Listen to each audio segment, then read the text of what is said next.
穆清河摇头，会有人来接我的。谁？男朋友？这似乎不关顾先生什么事情吧？我没必要回答你。穆清河觉得顾其东问的太多了，实在让他不爽。顾其东失笑，看他不悦的表情，淡淡的说：“对不起。”穆清河点头整理柜台上的东西，不理会顾其东，心想着走吧走吧，下次别过来了。忽然，眼前出现一张100元大钞，穆清河抬起眸，疑惑地看向顾其东：“这算是今晚的饭钱，麻烦你了。”顾其东静静地看着他，明明说着疏离的话语，黑眸里却满是认真的柔情，几乎要夺去他的呼吸。穆清河见他客气，不知怎地，心里微微泛酸。谢谢了。穆清河拿起钱，抖了抖，放进口袋里。顾其东失笑地看着穆清河微冷的表情。妈妈，这是爱爱送给你的。爱爱举起他在厨房坐着的时候画的画。穆清河看着爱爱，扬起笑，接过爱爱递过来的画，谢谢爱爱。爱爱，我们走吧。顾其东抱起宝宝，对着穆清河道：“再见。”再见。穆清河看着他们离开蛋糕店，低头看向手里爱爱的画作，上面用彩色的画笔画着3个人，看上去像是一家3口，很温馨的画面。他笑笑，爱爱是真的把他当作妈妈了。手机响了，穆清河看了一眼是慕华的号码，想也没想就按掉了。他暂时不想要见到他，见到他就烦。可是铃声还是不停地响着，穆清河烦了，接通了电话。爱爱，慕华的声音不热不冷。什么事？穆清河懒懒地道。慕华道：今晚我去接你回家。不用了，我自己会回去的。我不需要你我这么好，以后你结婚了，打算把我怎么办？穆清河在心中说道。外面下雨了，我去接你。慕华霸道地说道。穆清河气了，吼道：我说不用了就是不用了，你能不能尊重一下我的意见？清河，你今天怎么了？慕华淡淡地问，听不出情绪的波动。穆清河有点失落，无论他怎么对他，他总是不冷不淡地对待他。我没事，你不知道女人每个月都有那么几天情绪低落的吗？但是我记得你的经期还要过几天。穆清河蹭的一下红了脸，这个男人要不要这么直接，把他的好日子记得这么清楚干什么？随便你，你想来就来。穆清河气恼地挂断了电话。到了晚上9点，听到大门被推开的声音，穆清河抬起头望去，以为是慕华来了，结果发现是顾其东。怎么是你？他的西装上淋了几滴雨水，他随意地拍了拍，看向惊讶的穆清河。这么晚了，担心你，所以过来看看。顾其东说得很轻巧，全然未觉自己的话语给穆清河带来多的情绪波动。顾先生，你多虑了。走吧。穆清河不解，去哪里？我送你回家。穆清河先是一愣，然后笑道：不用了，顾先生，你我非亲非故，不能麻烦你。何况等会就会有人来接我。顾其东也不明白自己怎么了，只是想要留他做爱爱的妈妈，他的妻子，并没有想过放多大感情在他身上。可是今天听到他说有人会来接他，他想要知道那个人和他是什么关系，所以才赶了过来。既然决定了追求他，他要弄明白自己是否真的存在情敌。好吧，那么我等在这里，直到来接你的人过来。不用了，很晚了，顾先生，你先回去吧。第65章3人同桌。顾其东挑眉，你就不能换一个称呼吗？不用这么客气的喊我顾先生，而且我也不习惯。淑诺奴盼，穆清河心想，我管你习惯不习惯。那么，顾先生想要我唤你什么？直接喊我名字。穆清河发现他喊不出口，这时正好穆华推门进来，见顾其东在，挑了下眉头，对着穆清河道：有客人在。他是穆清河不知道该怎么介绍顾其东。顾其东上下打量了一番面前的男人，一看就不是个简单的人物。他伸出手道：你好，顾其东。穆华按了眼眸，感觉到来自顾其东的敌意，不禁一笑：你好，穆华，清河的大哥。听到穆华这2个字，顾其东就知道了，他查过穆清河的资料，资料里面有显示木华是穆清河的大哥，但并非同母所生，但是感情很好。穆清河听到木华的话，心冷了下来，干脆挽住顾其东的手臂，稚气地道：“大哥，其东是我的男朋友。”顾其东愣了愣，随后扬起一个不明的笑意，对视着木华投来的目光。男朋友？木华皱眉。对啊，大哥，我也年纪不小了，你应该为我找到男朋友而高兴。穆清河淡笑道。顾其东站在一旁，不说话。木华抬手捋了捋穆清河耳垂的碎发，笑道：“女大不中留。”穆清河挽紧顾其东的手臂，紧紧地盯着木华的眼睛，他想要从其中看到他的气愤，哪怕只有一点，可是没有。他一点都不为他找到男友而生气。那么今晚就拜托顾先生送清河回家了。说完话，木华就转身离开了，走得潇洒。穆清河像是一下子被抽走了所有的力气，呆呆地望着木华离开。他真的一点都没有喜欢过他吗？如果喜欢，为什么不争取一下？顾其东盯着穆清河，看到他眼里的失落和难过，心里疑惑不解。走吧，我送你回家。顾其东很自然地拉起穆清河的手。穆清河看着被握住的手，忙抽出来，那个啥，对不起，我刚才不该那么说的。想反悔？顾其东好整以暇地等待着他的回答。穆清河看到他脸上淡淡的笑，很耀眼，似在迷惑着他，心不禁一动，却强烈扼住这种想要亲近他的感觉。明明认识才不久，而且也没有过多的接触，为什么他总是对他产生一种强烈的熟悉感？想什么？顾其东忽然抬手捏了一下他的脸颊。他一惊，也从自己的思索中回过神来。顾先生很爱自己的妻子吧？顾其东一怔，嘴角的笑容冰冻住。爱，很爱。听到他的回答，不是不震撼，很爱是到了一种什么地步？他这么坦然地承认自己深爱着自己的妻子，那么他的妻子究竟是怎样的一个人，才能吸引住极其有魅力的他？是的，他非常的有魅力，成熟的魅力。穆清河常常被他的一举一动所吸引，如果不是一直确定自己心里爱的人是穆华，他甚至要怀疑自己不是在犯花痴，而是被这个成熟的魅力男给迷惑了。穆清河点点头，转身拿起自己的包和钥匙。既然顾先生这么爱自己的妻子，而我恐怕无法和你的妻子竞争。活人永远无法与死人争取什么。顾其东淡笑，拉起穆清河的手。可是你已经答应做我的女朋友了。谁答应了？你刚才不是在你大哥面前这么介绍我的吗？顾其东挑眉，眼里有着促狭。穆清河想要抽回自己的手，可是顾其东握得更紧，睁着眼瞪着顾其东，你不会是想要追求我？清河，你终于不再那么迟钝了。顾其东扬起唇角淡淡的笑。穆清河窘迫，他就不该问出刚才那个问题，弄得现在自己这么尴尬，不知道该什么好。送我回家吧。穆清河关掉了店里的灯管，走出门口，打算关门。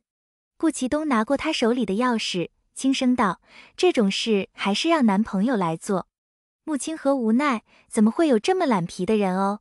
这么快就自称是他的男朋友了，他似乎没有答应吧？走吧。顾其东关好门，将钥匙交还给穆清河，然后很自然地拉着他的手往自己的车走去。他们谁也没有注意到街的另一侧，一辆黑色奥迪停在那里。穆华摇下车窗，亲眼看到穆清河和顾其东的紧握着的手，嘴角慢慢地勾起一个笑容，似笑非笑。然后他猛地一踩油门，车子迅速地驶去出去。你家在哪里？顾其东问向坐在副驾驶上的穆清河。穆清河报了穆华家的地址，然后抱着双臂闭眼休息，因为不知道该怎么和顾其东说话，所以还是假装睡觉的好。然后他真的睡着了。顾其东车子停在某小区的公寓楼下，看着身旁睡在舒服的女人，他伸出手轻轻地抚摸她的脸颊，缓缓地低头在她的唇角落下一个吻。你会是我的。穆清河感觉到脸上有点痒，难受地扭了下身子。顾其东失笑，走下车，绕到副驾驶一侧，然后打开车门，横抱起睡着的女人。5楼，他家所在的楼层。顾其东不想坐电梯，因为想要和他多待一会儿，然后他选择走楼梯，一步一步往上走。抱着穆清河，顾其东才发觉这个女人真的很瘦，抱着没什么重量，可是他舍不得放手。顾其东低看着穆清河的睡颜，他开始迷糊了，他到底是为了这张脸追求她，还是真的喜欢上了她？方才在车上情不自禁地吻了她，是出自内心，可是接近她不过是因为这张极似林一的脸。到了5楼，穆清河缓缓地睁开眼睛，直直地撞入一双深邃的眼眸，深不见底。愕然发现自己被他抱在怀里，他忙从他的怀里跳下来，窘迫地瞧着他。你醒的真是时候。顾其东调笑。穆清河不好意思地挠挠头，看向自己家大门，那个，我到了。我知道。这个时候，大门忽然开了，门口穆华凛然地站着。顾先生，谢谢你送清河回来。穆华开口。顾其东对视着穆华冷淡的目光，轻笑，这是我身为男朋友应该做的。然后他轻轻抱住穆清河，明天见。穆清河木然地点点头，看着顾其东坐着电梯下楼。还不进来？穆华甩下这么一句，转身进屋。穆清河跟在他身后，将门关上，转头见穆华站在他背后，吓得他贴向门板，拍着自己的小心脏，你干什么吓我？真的打算跟那个男人在一起？穆清河镇定下来，对上穆华询问的目光，开口道，你会和夏国姐结婚，会有自己的家庭，会有自己的生活，我也是时候为自己打算了。即使我结婚，你也可以待在我的身边。穆清河嗤笑，待在你的身边？以什么身份？妹妹吗？你明知道我跟你什么血缘关系都没有，你让我怎么坦然地待在你的身边？你就是铁定了心要离开我。穆华盯着穆清河的眼神，想要看出他的内心世界。穆清河的心开始难受了，他不是想要离开他，而是不知道用什么心态待在他的身边。他会有自己的家庭，那么到时候他呢？他该怎么自处？我累了，想要休息了。穆清河推开穆华，往自己的卧室走去。穆华盯着穆清河的背影，紧紧地握住了自己的双手，然后再缓缓地松开，淡笑。周末，顾其东带着爱爱出现在穆清河的蛋糕店里，他望着他们2个人，你们要买蛋糕？从那次顾其东认定她是他的女朋友之后，他并没有肆意的来找他，他也没有看到他，他以为顾其东只不过开玩笑，已经对他不感兴趣了。顾其东和爱爱同时摇头，爱爱扯了扯自己的书包带子，睁着水汪汪的大眼睛看着穆清河，妈妈，爸爸答应带我去游乐园。然后呢？爱爱要妈妈陪爱爱一起去，爱爱从来没有和妈妈一起去过游乐园。穆清河皱眉，抬眸看向顾其东，顾其东只是淡淡的笑看着他。妈妈，妈妈，爱爱要妈妈一起去。爱爱开始耍赖，闹脾气。穆清河对爱爱这样一点办法都没有，顾其东站在一旁又不帮忙，他没有办法，只好点头，好，陪爱爱一起去。穆清河将店里的事情交给小军，便跟着顾其东爱爱去了游乐园。爱意，想要玩什么？穆清河问趴在顾其东肩膀上的爱爱。每一个都要玩。爱爱实际上来过游乐园很多次了，但是从来没有和妈妈来过，所以她今天要和妈妈将游乐园所有的游戏玩一遍。穆清河当然只有奉陪，玩到一半，穆清河吃不消了，他没有小孩子那么好的精力，坐在树荫下不想动了。爱爱蹲在他的面前，小手撑着自己的下巴，望着穆清河，妈妈，你累了吗？穆清河点头。妈妈，爱爱今天很开心，从来没有这么开心。看到游乐园有妈妈陪同的其他小朋友，他不再羡慕，因为他也有妈妈陪着。穆清河淡淡的笑，顾其东见他额头都是汗水，拿出餐巾纸为他擦拭。穆清河闪躲了一下，拿过他手里的纸巾，我自己来。爱爱笑看着自己的爸爸妈妈，嘟起小嘴，对着顾其东道，爸爸，我要吃冰淇淋。他刚才看到很多小朋友都在吃，他也好像要吃。你要吗？顾其东问穆清河。穆清河眨了下眼睛，穆华从来都不允许他吃冰的东西，冰淇淋更加不可能，可是他也蛮想吃的，于是他点头了。很快，顾其东就将冰淇淋买回来了，两个女人一人一个。你要不要咬一口？穆清河见顾其东坐在一旁看着他们吃，蛮不好意思的。顾其东别有深意地瞧了一眼他手里的冰淇淋，然后低头咬了一口，轻笑。穆清河看着自己手里的冰淇淋呆住了，他吃也不是，不吃也不是。妈妈，你的冰淇淋快融化了，爱爱提醒道。穆清河哦了一声，忙咬了一口，明明吃的是冰的东西，他的脸却烫了。吃完冰淇淋的结果是穆清河的肚子疼得不得了，他极度的后悔，他不该吃的，他好像要哭啊。妈妈，我们去玩海盗船吧。爱爱拉住穆清河的手往前走。穆清河紧咬着牙，难受地皱起了眉头。站在身后的顾其东发现不对劲，上前扶住穆清河的肩膀，紧盯着他苍白的脸。怎么了？肚子疼？穆清河难受地说不出话。爱爱看到穆清河难看的脸色，急得哭了出来。妈妈，不要死！爱爱要妈妈，妈妈不要死！顾其东横抱起穆清河往游乐园门口跑去，对着身后的爱爱道：快跟上！爱爱抹着眼泪跟着身后，小鼻子都哭得红红的。医院，你是怎么做老公的？老婆身体这么差，还给她吃凉的东西。女医生给穆清河诊断好之后，对着顾其东斥责道。顾其东拉着爱爱的小手，皱眉说：你说她的身体很差，你不知道？女医生瞪了一眼顾其东，这人是怎么当老公的，连自己老婆的身体状况都不知道。据我的判断，你老婆是车祸后遗症，身子变得很差，也长期调养，饮食方面更加的要注意。车祸？你不会连你老婆发生过车祸也不知道吧？女医生更加的生气。顾其东却一点也不在意，问：你能知道她是什么时候发生过车祸吗？女医生怒了：你这个当老公的都不知道，我怎么知道？顾其东不再多问，回了穆清河所在的病房，看着病床上熟睡的人儿，不明深意地看着他。爱爱扯扯顾其东的衣角，昂着头问：爸爸妈妈会死吗？不会，妈妈再也不会离开我们了。顾其东摸摸爱爱的发顶，露出一个笑说道：车祸后遗症，他发生过车祸，一切都朝着他是林一的方向发展，是他的误解，还是他真的是林一？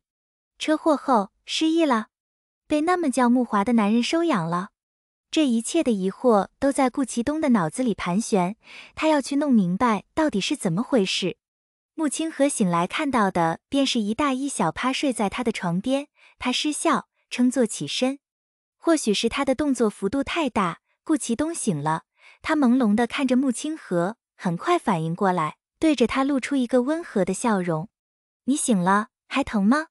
穆清河摇头，是他自己贪嘴想吃冰淇淋，肚子疼是报应。把爱爱抱到床上来吧，他这样睡着会不舒服。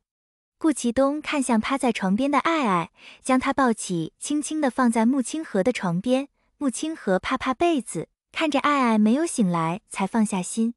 你发生过车祸？顾其东轻问道。你怎么知道？医生说你有车祸后遗症，身子虚弱。我3年前发生过车祸，之后忘记了一些事情，身体也变差了。顾其东眉宇微微一皱，3年前？心里的疑惑越来越大。怎么了？穆清河见顾其东皱眉的样子，不解地问。没事，我发现我以后得好好养着你，不然会经常进医院。顾其东调侃道。谁让你养？穆清河压低了声音吼道，怕吵醒了爱爱。顾其东摸摸他的脸，笑道：你还在挂点滴，我看着，你再睡会儿。别用爱爱的那一招来对我。穆清河拍掉顾其东的手，这个男人总是喜欢对他动手动脚。穆清河在医院住了一晚，第二天醒来发现自己的手机里有好几个未接电话，全是穆华打过来的。我们走吧。穆清河将手机放入口袋里，拉着爱爱点点头，跟着顾其东出了医院。顾其东将穆清河送到家，然后便送爱爱去幼儿园。穆清河打开公寓门进去，就被一股力道推向墙壁之上，他吓到了，抬头看去是穆华，他才松了一口气，不再强烈的挣扎。你干什么？穆华抓着他的肩膀，低头望着他，他也不知道自己怎么了。他一个晚上没有回家，他担心气愤。为什么昨晚没有回来？而且还是顾其东送你回来的。刚才他在阳台看到顾其东的那辆车子。我昨晚跟他在一起。穆清河话还没有说完，就被穆华给打断了。穆清河，我怎么发现你越来越不知道自重了，居然跟男人在外面过夜？穆华眼里满是气愤。我哪里不自重了？穆清河冷笑，他就是这么认为的吗？他不过是一个晚上没有回来，他就认为他在外面乱搞男女关系，不是吗？你能告诉我，你们孤男寡女三更半夜能干什么？穆华是被愤怒冲昏了头，完全不知道自己的话有多伤穆清河的心。穆清河狠狠地推开穆华，瞪视着他，你不过是我名义上的哥哥，即使我跟别的男人怎么样，也不管你的事吧？不管我的事？穆清河，你有本事再说一遍。穆华咬牙切齿地道，他从来不知道他这么伶牙俐齿。穆清河冷笑，不再开口说话，心里发寒。他生病了，住在医院，他却误解他跟别的男人在一起鬼混。以前从来不知道他可以这么伤他，他的心很疼很难受，却不肯哼一声告诉他。以往他有一丁点的疼痛，他总是第一时间告诉他，因为他知道他是最疼他的，也是最关心他的。但是现在发现，告诉他变得越来越难了。一个注定不属于自己的男人，他怎么还可以要求他的关怀和照顾？穆华，我身体不舒服，不想和你争执，我想要去休息。身体不舒服？你怎么了？穆华紧张地盯着他。穆清河看到他眼里的关切，眼眶一下子热了。他到底是把他当做什么？妹妹吗？可是既然只是妹妹，他为什么要对他那么好，总是给他错觉，让他有不切实际的幻想？我昨晚吃坏了肚子，一个晚上在医院。穆清河妥协，还是向他说明了他昨晚的去向。穆华眼里闪过一丝悔恨，似乎是为了方才对他的误会而抱歉。可是那又怎样？说出去的话是不可以收回的。怎么会吃坏肚子？穆清河自然是不会跟他说自己是吃了冰淇淋闹肚子才进的医院，他只有随便扯了一个理由。你不用担心，我现在已经好很多了。穆华皱眉，将他拉进卧室，让他躺在床上休息。你好好睡一觉，中午我会回来一趟。穆清河点头，明白他这个时候还在家里，是因为他昨晚没有回来，他在等他。现在见到他安然无恙，他们可以放心的去工作了。到底公司与他谁重要？如果说公司重要，他就不会没有去公司，而在这里等他。若是说他重要，为何知道他身体不舒服，还是坚持要去公司？穆华走了，卧室里静悄悄的。他在医院睡了很久，根本就睡不着了，躺在床上开始胡思乱想。顾其东问起他的身体，他想起了车祸，也想起了自己的失忆。忽然想到，他既然不是穆华的妹妹，那么他会不会有可能是顾其东的妻子？穆清河也不知道自己怎么会突然有这种想法，可越是这么想，他越是想要去探究。或许他可以找回自己的亲人。手机的铃声打断了他的思绪。他拿起手机，发现是一个全然陌生的号码，犹豫了一会儿，还是接通了。清河。手机那端传来不算陌生的声音，这个深沉暗哑的声音掉入他的心湖，泛起涟漪。我在。身体还好吗？顾其东关心的声音通过手机传到他的耳里。好很多。穆清河感觉气氛有点尴尬。顾其东低低的笑，你似乎有点局促。哪有？他又没有站在他面前，怎么会知道他局不局促？在家里好好休息，我等会过去看你。不用了。穆清河急急忙忙地说。怎么，不欢迎我去你家？不是那个意思，只是穆清河也不知道怎么说了。最后还是没有劝住顾其东，扰得穆清河在家里忐忑不已。穆华说过中午会回来看他，而顾其东又说要来看望他。等会两个人会不会碰上？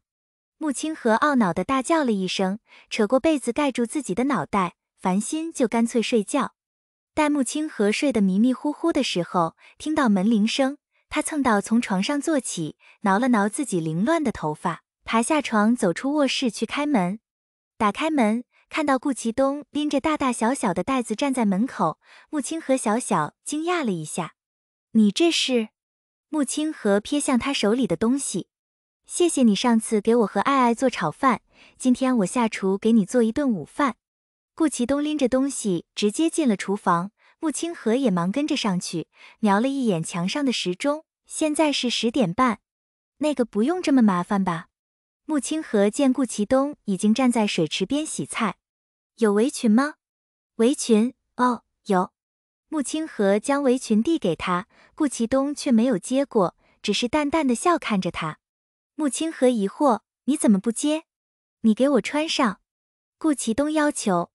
穆清河眨巴下眼睛，哦。顾其东低下头，穆清河将围裙套在他的头上，忽然间脑海中出现一个类似的画面，他也是这样给一个男人穿围巾，头又开始疼了。穆清河拍了拍自己的头。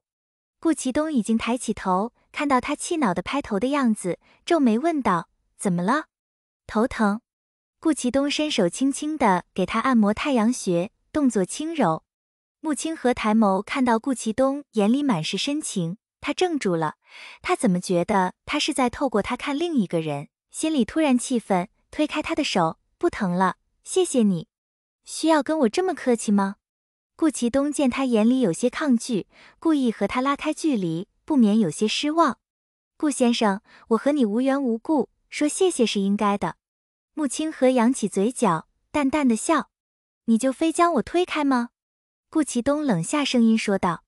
穆清河在心里苦笑，想若不是我长得像你已故的妻子，你会如此对我；如果我不是长得像你的妻子，你恐怕会把我当作陌生人一样对待，更不用说来追求我。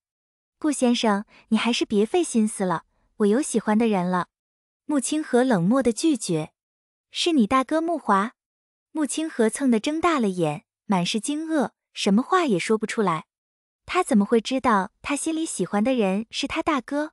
很惊讶，我知道吗？其实他并不是你的亲哥哥，对吧？你怎么会这么想？穆清河的声音微微颤抖。清河。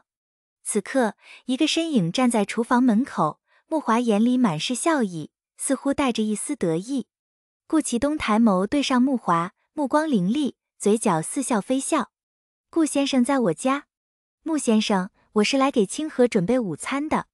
说着，顾其东伸手搂住了穆清河的肩膀，他还处在混沌当中，在想穆华是不是听到了顾其东的话，他是不是知道他喜欢他了，他的心里开始发慌。顾其东看到穆清河眼里的慌乱，心被狠狠地刺痛了，因为他喜欢上了别的男人而又气又闹，伸手紧握住他的手，他的手微凉，他想要温暖他。是吗？那么不介意多我一个人吧？穆华看向顾其东，握住穆清河的手，淡淡的笑。自然不会。那我就等着尝试顾先生的手艺了。穆清河看着穆华转身离开，他抬起头望去，眼里闪过一丝伤痛，他似乎一点也不在意。顾其东将穆清河拉入怀里，低头在他的额头落下一个吻，在他耳边低说，你喜欢的人似乎不喜欢你，管你什么事？穆清河使劲推开顾其东，气恼地瞪着他。都是这个男人，害他如此尴尬，他想要藏着自己的心，不想被人发现，却还是无法躲藏。顾其东看到这样爱得无力的穆清河，心疼了，他伸手去抚摸他的脸，他却冷冷地躲过。顾其东抓住他的肩膀，勾起他的下巴，让他看着他。穆清河，你就不能喜欢我吗？穆清河嗤笑，那么你能告诉我，你喜欢我吗？不，我应该这么问，你喜欢的是我这个像极了你妻子的皮囊，还是我穆清河？顾其东怔住了，一时间竟不知道如何回答。穆清河笑得更加的放肆，伸手甩开顾其东的手，无法回答。顾先生，等你确定你爱的是我穆清河之后，再来追求我吧。现在，我愿意和你当朋友，但是只是朋友而已。顾其东勾唇失笑，那么，好朋友，现在陪我一起做饭菜吧，你大哥可还等着吃呢。他拉穆清河到自己的身旁，将一把菜放在他的手里，让他洗。你不是说你给我做午饭吗？怎么现在变成我在这里洗菜了？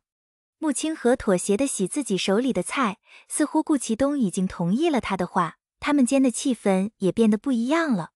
喂，这个菜你有没有洗干净？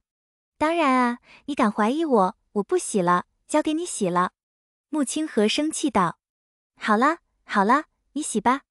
哼，不洗就是不洗了。好，我错了，你洗得很干净。现在说好话已经没用了。穆华听着厨房里传来的对话，根本没有将电视里放着的新闻放进眼里。他抓着水杯，手指轻轻地在上面敲打。终于可以吃了，我好饿。穆清河闻着桌上和顾其东一起做的饭菜，摸着肚子，一副很饥饿的样子。顾其东用筷子敲了敲他的脑袋，快去盛饭。你怎么不去？穆清河嘟起嘴，委屈地道。他们两人似早已相识的一对两人，没有间隙，没有隔阂。穆华站起身，走到餐桌旁，看上去很好吃的样子。穆清河立马噤了声，低头转身进了厨房去盛饭。穆先生，请坐。顾其东像是一个男主人一样邀请穆华，穆华感觉很不舒服。给你。穆华将盛好的饭放在顾其东的面前，又将另一碗放在穆华的面前。穆华见穆清河很自然地坐在顾其东的身旁，眼神暗沉，嘴角勾起，看向顾其东。顾先生，不打算喝点酒吗？如果穆先生想要喝，顾某愿意奉陪。穆华目光转向穆清河，清河，帮我拿一下85年的伏加特，谢谢。穆清河对上穆华的目光，右转望了眼顾其东，见顾其东向他点头，他站起身往酒柜走去，挑了穆华说的那一瓶酒，然后拿了3个高脚杯。你也打算喝？顾其东眼眉一挑，只允许你们喝，就不许我喝了。穆华打开酒瓶，给穆华倒上浅浅的一杯，将高脚杯推到他的面前，你只能喝一点点。穆清河拿起高脚杯，晃荡了一下，低头闻了一下气味，抿了一口，味道不错。顾先生，我敬你一杯。穆华举杯，顾其东同样举杯，与他碰杯，两人眼里充满了战争的烟灰。听说穆先生准备将城西的那块地买下来，开发成经济中心。顾其东忽然开口说起了商业上的事情。正在夹菜的穆清河一愣，城西的地盘？那块地不是要下星期才开始竞标吗？城西的地皮下星期开始竞标，顾先生怎么就认定是穆某中呢？穆华勾唇淡笑。顾其东笑着给穆清河夹了他没有夹到的菜，放入他的碗里，抬眸笑道：本市的副书记即将成为穆先生的岳父大人，这么一块地应该不在话下。穆华低笑了几声，那是因为顾先生你没有表态是否参加竞标。据我了解，本市的副市长是顾先生的堂弟，而且书记大人和顾家渊源颇深。多吃点。顾其东对着低头吃菜的穆清河轻声道，抬头望向穆华，如果我娶了清河，穆先生就是顾某的大哥，有了这层关系，穆先生不怕拿不下那块地。穆清河听他俩的对方扯到了他的身旁，猛地抬起头望向顾其东，他什么意思啊？打算跟穆华做交易，让他嫁给他，然后他就将城西的那块地奉送给穆华。顾先生真会开玩笑。我从来不开玩笑。顾其东忽然很严肃地道。穆华也沉下了脸，穆华感觉到他们俩的气氛特别的紧张，忙夹了一个虾放入顾其东的碗里，这个挺好吃的。顾其东扬起笑，伸手抹去某人嘴角的一滴油渍，温柔地道：你怎么知道我喜欢吃虾？穆华黑线，他才不知道他要吃什么呢。穆华的脸色更沉了几分。吃完饭，穆清河进厨房去洗碗，气愤地瞪了眼并排坐在沙发前看新闻的2个人。顾其东似乎感觉到他的哀怨，忽然转头看向厨房里的某人，正好碰上某人冒火的眼睛。顾其东失笑，站起身往厨房走，走到穆清河的身旁，问道：想要我帮忙吗？穆清河哼哼了几声，你觉得呢？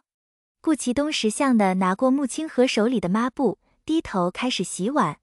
穆清河满手的油渍，抬眸看向顾其东的脸庞，他的棱角很分明，鼻子很挺。他安静的时候给人一种温文如玉的感觉，而穆华则是给人一种暗沉闷闷的感觉。他们两个只是完全不同的类型。顾其东抬眸刚好撞上穆清河痴恋的目光，他勾唇一笑，伸手在他的鼻子上点了点，他的鼻子上被沾了些许泡沫。穆清河回过神，抬起手臂抹去鼻子上泡沫，气愤地瞪向顾其东：“你干嘛碰我鼻子？那你又干嘛一直盯着我看？”顾其东反问。穆清河瞬时红了脸，结巴道：“那是，哎呀，我爱看就看，怎么了？”一副很横的样子，像是在说我就是看你了，你想把我怎么样？顾其东低笑，想看就看一辈子。穆清河一怔，要戴就给我戴一辈子。脑海中忽然出现一个画面，一个男人对着他说要戴就给我戴一辈子，口气和此刻顾其东说话的语气一模一样。怎么了？顾其东低头与穆清河四目相对。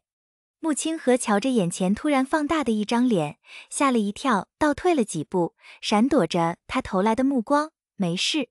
穆清河感觉怪怪的，抬眸看向专注着洗碗的顾其东，为什么和他待在一起？他的脑海里总是浮现出一些画面，而画面上总是会出现一个男人。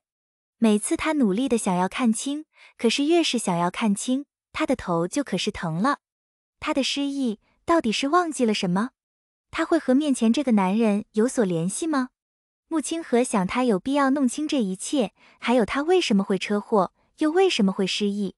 洗好碗，顾其东用毛巾给穆清河擦干净他湿湿的手，然后紧握住他的手：“你的手很凉。”“我的体质比较凉，手总是热不起来。”穆清河抽回被顾其东握在手心的手，转身往客厅走去，抬眸望向墙壁上的时钟：“大哥，你还不去公司吗？”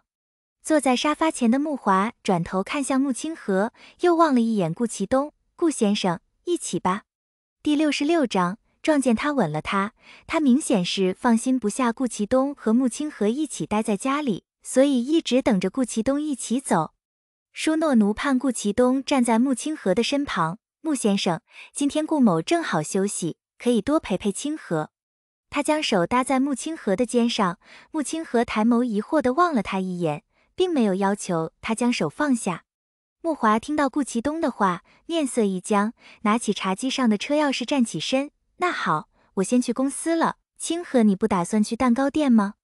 穆清河正要回答，却被顾其东率先一步抢了话：“清河昨天吃坏肚子，身子不舒服，今天还是暂时让他在家里休息。”穆清河气恼地瞪了一眼顾其东，这个乱给他拿主意的男人。既然这样，我先走了。穆清河点点头：“大哥，慢走。”这画面，穆清河怎么看怎么像是这公寓是他和顾其东的家，而穆华作为一个客人正准备走了。穆华一走，穆清河就甩开顾其东搭在他肩上的手：“别对我动手动脚的，作为朋友，拥抱一下也是正常的。”顾其东不知耻地道，嘴角有着隐隐的笑容：“已经吃过午饭了，你不打算走吗？”穆清河一点情面也不给的讲道。顾其东双手抱臂：“利用完我就要赶我走了？”穆清河捏了捏自己的鼻梁，暗叹了一声：“你不是说我身体不舒服要休息吗？你在这里我怎么休息？吃完饭适合散步，不如我们出去走走。”顾其东建议。好，出去走走。顺便将他给送走。穆清河心中盘算着。顾其东和穆清河走了楼梯，两人沉默，谁也没有开口说话。见气氛沉默，穆清河问起了自己心中的疑惑：“顾先生，不是说好是朋友吗？”顾其东挑眉。穆清河立马换了称呼：“顾其东，你的妻子是怎么去世的？”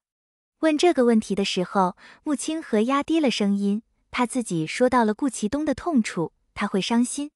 顾其东一愣，回想起躺在重症病房里的林一，他凄惨的一笑：“车祸？车祸吗？那么他死后立马被火化了。”顾其东眼里皆是苦涩。火化？这样是不是说明没有可能了？既然他的妻子已经被火化了，他怎么会有可能会是林一？穆清河低眸瞧着脚下的阶梯，不再说话。顾其东一时沉默，他似乎是感觉到了一些什么，才会问他这些问题吧。他也多么希望他是他心中所爱的那一个人，可是林一的骨灰是他亲自拿的，那枚他无名指上戴着说过一辈子都不会摘下来的戒指，也是殡仪馆的工作人员给他的。可是尽管如此，只要有一丝的可能，他都不会放弃，他会将穆清河的过去查清楚。两人走到公寓门口，穆清河定住脚步，用脚尖蹭着地面，低声道：“我就送到这里了。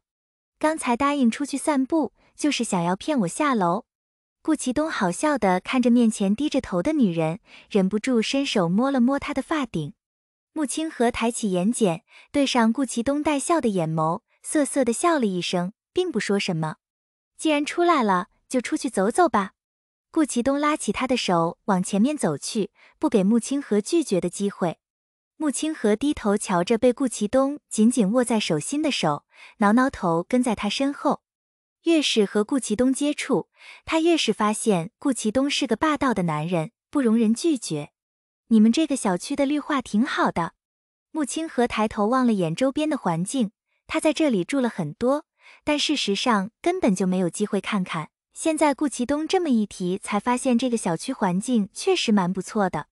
能和你家周围的环境比吗？顾其东回头看向他，眼底满是笑意。我是不是该邀请你去我的家里？这样你就会知道我家富家的景色如何。穆清河发愣，他又不是那个意思。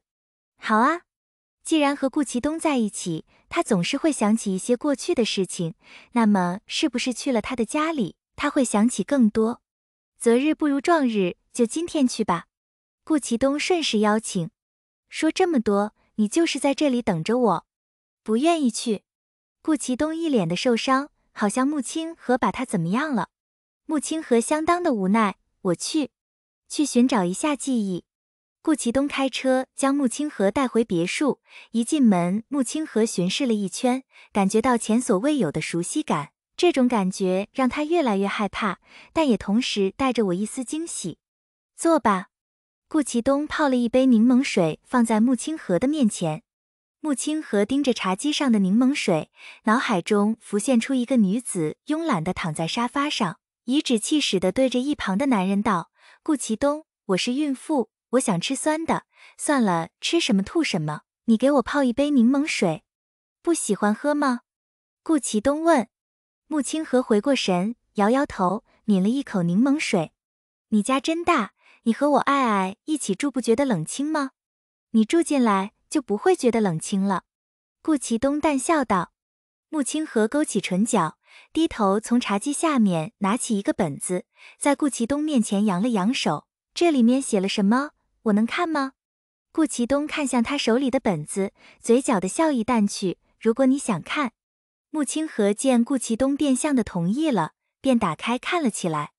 当看到第一页，他就惊住了。上面贴着都是关于顾其东的报道，附上他的照片，旁边还有着点评，是有人用水笔写上去的。顾总经理，你耍什么帅啊？面无表情，真不知道采访你的记者是怎么忍受你的面瘫脸。署名：你爱的林一。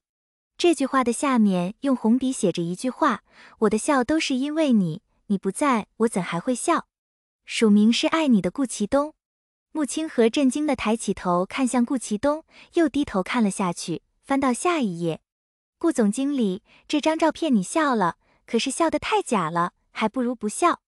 还有记者大人问你是否有意中人，你用得着这么拽地说你猜你呢？哈哈，其实我知道你一直都很中意我的。一就是你爱的林一。后面红笔写着，对呀，一直中意你。穆清河看着这一红一黑写的对话，心里觉得暖暖的，又有点心酸。顾其东没有拒绝穆清河看这个本子，就是想要看看他看后的反应。在林一怀孕的时候，他将她带到办公室，让林一将杂志上她的报道剪下来贴到本子上。在林一车祸之后，他无意间发现这个本子，心里满是心酸。这是你妻子写的？穆清河将本子合拢，递给顾其东。顾其东点头，依恋地抚摸着本子，心里满是思念和感伤。穆清河不愿去看顾其东的表情，偏开头，站起身说：“我该走了。”“不送你。”“不用了。”穆清河急急地拒绝，匆匆地离开顾其东的别墅。走在路上，穆清河想了很多，最后他决定去一个心理医生治疗自己的失忆。这晚，穆华打电话给穆清河说他今晚不回家睡了。穆清河没有多问什么，只是应了一声。子浩，我遇到一个极像林一的女人。顾其东是一个不善说心事的男人，或许酒精的蛊惑让他向郑子浩诉说心里的苦闷。郑子浩一脸不解，长得像林一的女人，有多像？可以说是一模一样。这世上怎么会长得一模一样的女人？郑子浩不认为这世上会有一模一样的两个人，除非他亲眼看到。顾其东苦笑，可是让他给碰上了，那么相似的两个人，给他一种错觉，他爱的人回来了。心似乎在那个时刻活了过来，但是下一刻，一颗重新跳动火热的心被冰冷的水彻底的浇灭。他的爱该何去何从？郑子浩自从得知有一个极想林一的女人存在，他就寻了机会找到了穆清河所在的蛋糕店。一看到穆清河的真面目，郑子浩傻掉了，这世界上真的有长得这么像的人。你好，我叫郑子浩，这是我的名片。郑子浩将名片递上。穆清河一开始以为这个男人是来买蛋糕的，结果他却递上来一张名片。你好，穆清河。既然人家都已经自报家门来，他也就说了自己的名字，低头看了眼名片上的称号，某私立医院的院长。穆小姐，你想必认识顾其东先生，我是顾其东的朋友。穆清河抬眸望了一眼郑子浩，不解顾其东的朋友干嘛来找他，不知道郑先生有什么事。郑子浩见穆清河一脸的戒备，笑道：“穆小姐似乎不怎么欢迎我。”穆清河干笑道：“郑先生怎么会这么想呢？穆小姐，能不能赏个面子，出去喝杯茶聊聊？”郑子浩邀请道。穆清河瞧见郑子浩一脸的诚恳，点头，将店里的事务交给在厨房忙活的小军，便和郑子浩出了门。他们找了一个附家的茶馆的坐下，点了2杯普洱茶。穆小姐应该知道自己长得很像一个人吗？郑子浩问。你说的那个和我长得像的人是林一吧？不知道郑先生想说什么？你以前都是叫我子浩，还是跟以前一样叫吧？穆清河怔住，开口问：你怎么就认为我会是林一？顾其东是亲眼看到车祸后重伤的林一，而我没有，而且我不认为世界上有长得一模一样的人。还有，据我了解，穆小姐曾经经历过车祸，这世上怎会有如此巧合的事情？顾其东在怀疑，不过是不敢相信林一还活着，而且他怕这只是一个梦。郑子浩说出心里所想。穆清河看到郑子浩眼里的实诚，心忽然有点慌张。你凭什么这么认为？穆小姐不愿意相信，是在怕什么？郑子浩有咄咄逼人之势。我有什么好怕的？我也想要知道我没有失忆之前是谁。如果穆小姐真这么想，我可以帮你。你为什么愿意帮我？穆清河问道。郑子浩淡笑，因为不希望再看到一个酒鬼，醉了嘴里还喊着一个女人的名字，这3年碰都不碰其他的女人。穆清河想象顾其东醉酒的样子，不禁心生怜惜，他能忍住3年不碰其他女人，也就他有这个定力了。不过若是穆小姐你去引诱他，他绝对忍不住。郑子浩调侃道。穆清河脸一红，你说能帮我？你打算怎么帮我？他想要找回他的记忆。我是个医生，当然也学过心理方面的知识，如果你信得过我，我会帮你催眠，让你想起过往的事情。催眠有用吗？穆清河怀疑。不一定有用，但是可以一试。郑子浩其实也不能确认给穆清河催眠是否可以唤起他对过去的记忆，如果那段记忆太过于悲痛，他不愿意记起，那么他的催眠根本起不来作用。穆清河迟疑了一下，点头道：好，我愿意试一下。好，那么我们选一个日子，穆小姐，什么时候有空？如果他想起了过去的事情，应该会选择回到顾其东的身边，而顾其东也不用再那么难受，他也可以终结作为陪客陪他喝酒。下个星期天，好，就这么说定了。穆清河和郑子浩告别之后，走回蛋糕店，离蛋糕店不远，他就看到穆华手里拿着一根烟，依靠在街边。他顿了一下，走上前去，你怎么会在这里？等你。有事？穆清河问。是，有事想要告诉你。穆华沉着一张脸，似乎心情并不怎么好。穆清河点头，跟他进了蛋糕店，他亲自泡了一杯茶放在他的面前。什么事？清河，我打算和夏果结婚了。穆华看着穆清河的眼睛说道。穆清河一怔，早就知道会有这么一天来临，只是没有想到这么快。恭喜你，大哥。心口苦涩，却还是说出了恭喜的话语。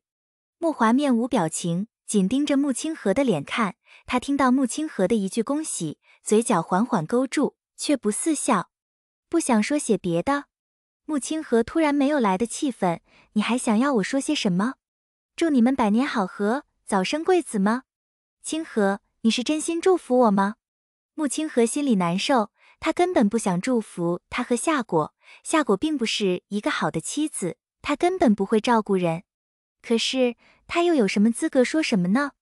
穆华决定的事情从来不会反悔，他既然决定要娶夏果，就不会因为其他事情而反悔。我是真心的。穆清河淡淡地道，低头不敢去看穆华的眼神。气氛一下子沉静下来了，穆清河紧握着手里的水杯，热气腾腾的水慢慢变凉，如他的心。打算什么时候结婚？下个星期天。穆华回答。这么快？城西的地竞标成功后，我就会和夏果举办婚礼。穆清河猛然抬起头，看着穆华，你是因为那块地娶夏果，还是真的喜欢他，想要跟他生活在一起？有区别吗？当然有区别。如果是因为喜欢他才娶她，你会幸福，因为你娶了你爱的人。如果不是，这段婚姻不会幸福的。穆清河声音不由得提高。你这么在意我的幸福吗？穆华从来就是为了利益义无反顾，跟在他身边的人也是因为钱财才会替他办事，从来没有人关心过他是否开心，是否幸福。过往所有的关切都是他的母亲给他，他的母亲被他的仇敌害死，临死前的愿望是希望他脱离黑道，他一直为这个在努力。为了洗白，他的婚姻是可以用来交易的，他的妻子是谁，他从来都不关心。穆清河对视着穆华询问的目光，认真地说，我在意。穆华忽地勾起穆清河的下颚，低头就吻住他的唇。穆清河惊愕，完全没有想到他忽然会这样，忘记了该怎么动作。等反应过来的时候，穆华已经探入他的口腔内，搅乱了他一滩湖水。他伸手推开他，摸着自己的唇，瞪视，你干什么？穆华却笑了，笑得倾国倾城。他说，清河，我想要问你顾其东问过的问题。穆清河的心开始慌乱，想要逃脱，可是这个时候他的手被穆华紧紧地握住，他被逼直视他的目光。清河，你心里喜欢的人是谁？心不受控制的狂跳，他慌了，不敢回答。清河，我在等你的回答。穆清河眨巴了下眼睛，张开嘴，却一时说不出口。清河，你勇敢一点。穆华，你非要这么逼我吗？你就是想要我承认我喜欢你。是，我曾经是喜欢你，可是现在我忽然不确定了。因为忽然间有另一个男人闯入她的世界，他霸道、温柔，同时还极其有可能是她的老公。是顾其东让你怀疑了？穆华眼眸一沉，寒光闪现。你不要再问我了，行不行？你既然已经打算和夏果结婚了，你觉得你问这个还有意思吗？我告诉你，我喜欢你，你会不会为了我不结婚了？穆清河质问道。会，我会，只要你告诉你，在你心里的那个人是我。过往，他从来不知道喜欢一个人是什么感觉，可是穆清河给了他心动的感觉。穆清河嗤笑，甩开穆华的手，摇头道，你不会的，你是那么有野心的一个人，岂会为了我放弃大好的前途？你没试过，怎么知道我不会？木华气愤地道。好，如果明天我在报纸上看到你和夏国取消婚约的报道，我就告诉你，我心里的那个人是谁。木华失笑，除非你现在就告诉我。你是不愿意取消婚约吧？穆清河笑得凄凉。清河，木华很讨厌这种被他误解的感觉，他怎么就不愿意相信他可以为他放弃？为什么不愿意相信？穆清河淡笑，执起木华的手，低头在他的手背上轻轻地落下一个吻，纯洁而神圣。他另一手抚上自己的心口，这里此刻是你，可是下一刻我不敢保证。他忽然不想要再折磨自己了，一直喜欢木华不敢说，心里的秘密一直折磨着他。现在说出来，忽然觉得轻松多了。木华勾起唇角，傻傻地笑了，笑得很开心。幸好还来得及，在他心里还有他的时候，将他抱入怀里。后来，穆清河觉得自己浑浑噩噩的，木华再也不像妹妹一样对待他，而是对他特别的亲昵，总是牵着他的手，或是偶尔抱着他的脸，亲他的脸颊。他似乎成了木华的情人。那么，他是小三吗？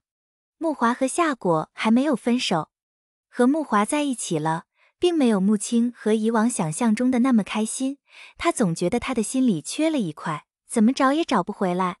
这一晚，木华带着穆清河去超市购物，他的手机铃声响起，他瞧了一眼手机上显示的名字，一怔。谁的电话？怎么不接？木华正在挑选东西，转头问向发愣的穆清河。哦，只是短信而已。穆清河切断电话，将手机放入自己的口袋里，深吸了口气，走向木华的身侧。顾其东站在离穆清河不远的地方，他的眼睛死死地盯着木华拉着穆清河的手，心里说不出的难受，闷闷的。木华将2个杯子举在穆清河的面前，让他选，看着他专注的神情，忽然低头在他的额头落下一个吻。这个吻十足的让顾其东震惊到了，手紧握着手机，眼里满是怒火。穆清河和木华逛完超市回家，坐在车上，穆清河抽空给顾其东发了一个短信。我刚才没有看到你的电话，你有事吗？正站在超市门口看着木华车子离去的顾其东，看到手机里进来的短信，不由得嗤笑了一声。他在欺骗他。我看到了。穆清河收到顾其东的短信，不解，发了什么？我看到他吻了你。顾其东回过去，穆清河握在手里的手机差点掉落，他怎么也没有想到顾其东会在超市，会看到他和木华。不知为何，心特别的慌乱，感觉似乎他做了什么对不起顾其东的事情。明明他和顾其东只是朋友，而他现在已经和木华在一起了，根本不需要觉得抱歉。可是他的心里就是难受，觉得无脸在面对顾其东。穆清河握着手机的手开始出冷汗，他不知道该回什么给顾其东，脑子中乱得很。你真的决定了吗？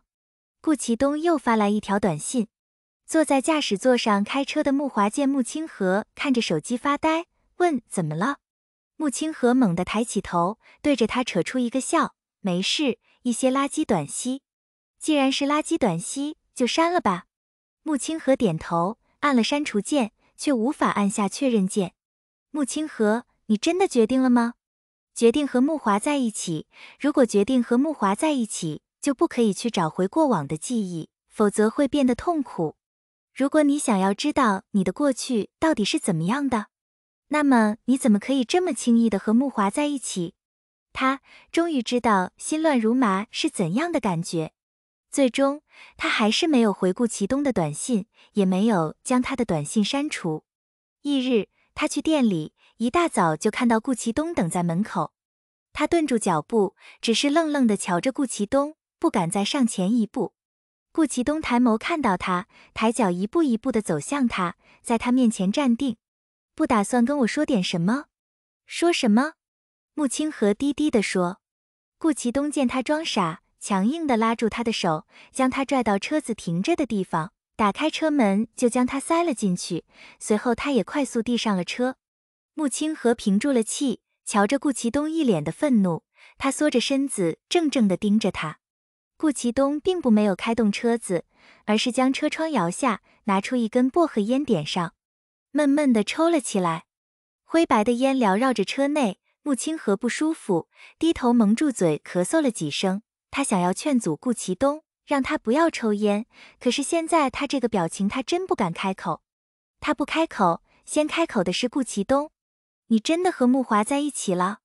顾其东的声音很低沉，他瞧见穆清河难受的咳嗽，便将手里的烟扔出了窗外。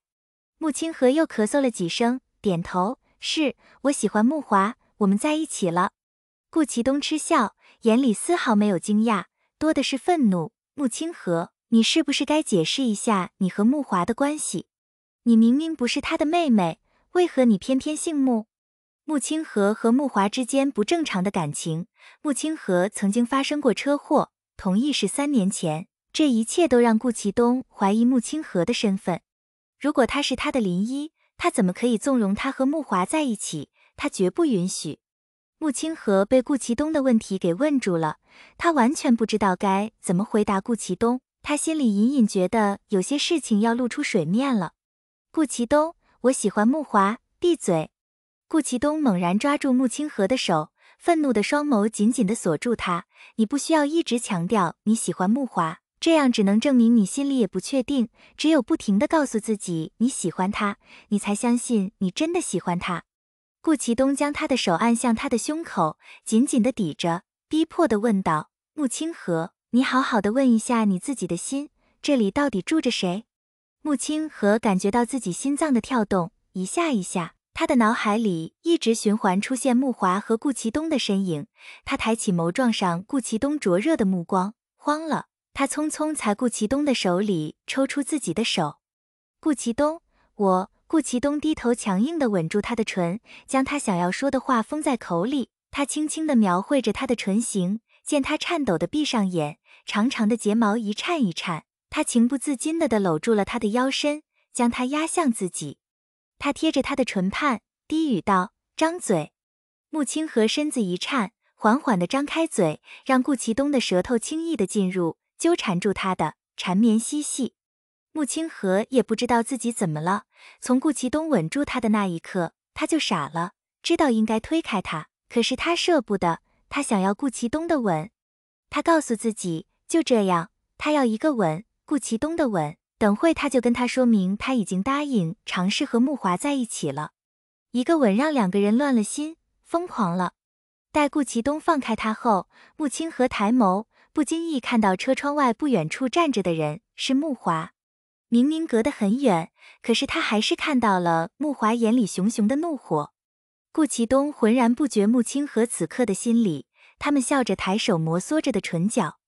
可是下一刻，穆清河打掉了他的手，慌乱地推门下车，往外跑去。顾其东一愣，抬眸望向穆清河奔向的方向。慕华穿戴着白色的休闲西服，安静地站在街角，目光冷冷地瞧着穆清河的身影。穆清河全身冰凉地站在慕华的面前，他颤抖着说：“慕华，清河，你只要告诉我，你和顾其东没有任何的关系，以后也不会再和他见面，我就当作没有看到刚才的画面。”慕华冷着脸说道。第67章，对不起，不是你想的那样。穆清河不知道该怎么解释，顾其东是真的吻了他，而且他也没有拒绝。我不要听这个。慕华厉声道。穆清河伸手去拉慕华的手，可是慕华冷冷地躲过了。他逼视着穆清河，是不想说还是说不出口。清河。慕华唤着他的名字，声音带着丝丝颤抖和祈求。他刚刚确认自己的心，确认有一个人可以让他放弃事业，让他想要抱在怀里好好的疼惜，可是他忽然想要逃离，这让他该怎么办？我不知道。穆清河喃喃地说。在车内坐着的顾其东又抽了一根烟，烟雾缭绕，将他的表情给遮掩住了。清河，我不需要不确定的感情。慕华冷声道。